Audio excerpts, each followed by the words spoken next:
বিশ্বজুড়ে আলোড়ন সৃষ্টি করেছে তুরস্কের এক সিদ্ধান্ত। গাজায় গণহত্যার অভিযোগে ইসরায়েলি প্রধানমন্ত্রী বেঞ্জামিন নেতানিয়াহুর বিরুদ্ধে গ্রেপ্তারি পরোয়ানা জারি করেছে তারা। এই ঘোষণা এসেছে শুক্রবার ইস্তাম্বুলের প্রসিকিউটর অফিসের এক আনুষ্ঠানিক বিবৃতিতে।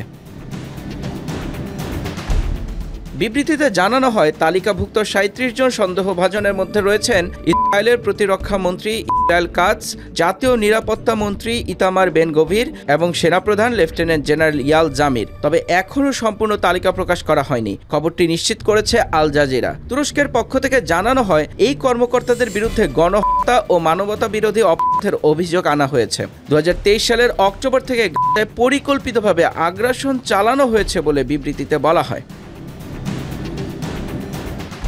তুর্কি প্রসিকিউটররা আরও উল্লেখ করেন, ২০২৩ সালের ১৭ অক্টোবর আল আহলি ব্যাপটিস্ট হাসপাতালে হামলায় ৫০০ জন নিহত হয়।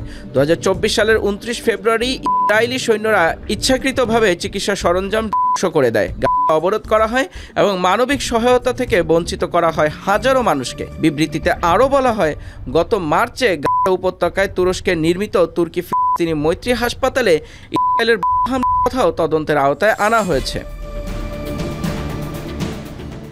তবে এই পদক্ষেপের তীব্র নিন্দা জানিয়েছে ইসরায়েল। ইসরায়েলি পররাষ্ট্রমন্ত্রী গিডিয়ন স্যার এক্স এ লিখেছেন, অত্যাচারী প্রেসিডেন্ট রিসেপ তাইয়েপ এরদোয়ানের সর্বশেষ এই পদক্ষেপকে ঘৃণার সঙ্গে প্রত্যাখ্যান করছে ইসরায়েল। অন্যদিকে ফিলিস্তিনি স্বাধীনতাকামী সংগঠন হামাস এই ঘোষণাকে স্বাগত জানিয়েছে। এটি তুরস্কের জনগণ ও তাদের নেতাদের আন্তরিক অবস্থানের প্রশংসনীয় পদক্ষেপ বলে এক বিবৃতিতে জানিয়েছে তারা আরও বলে, ন্যায় বিচার, মানবতা এবং ভ্রাতৃত্বের মূল্যবোধে প্রতিশ্রুতিবদ্ধ তুর্কি জনগণ নিপীড়িত ফিলিস্তিনি জনগণের পাশে আছে। এতে আমরা কৃতজ্ঞ। এর আগে প্রায় ১ বছর আগে আন্তর্জাতিক অপরাধ আদালত নেতানিয়াহু এবং তার প্রাক্তন প্রতিরক্ষা মন্ত্রী ইয়োভ গ্যালান্টের বিরুদ্ধে যুদ্ধাপরাধের অভিযোগে গ্রেপ্তারি পরোয়ানা জারি করেছিল।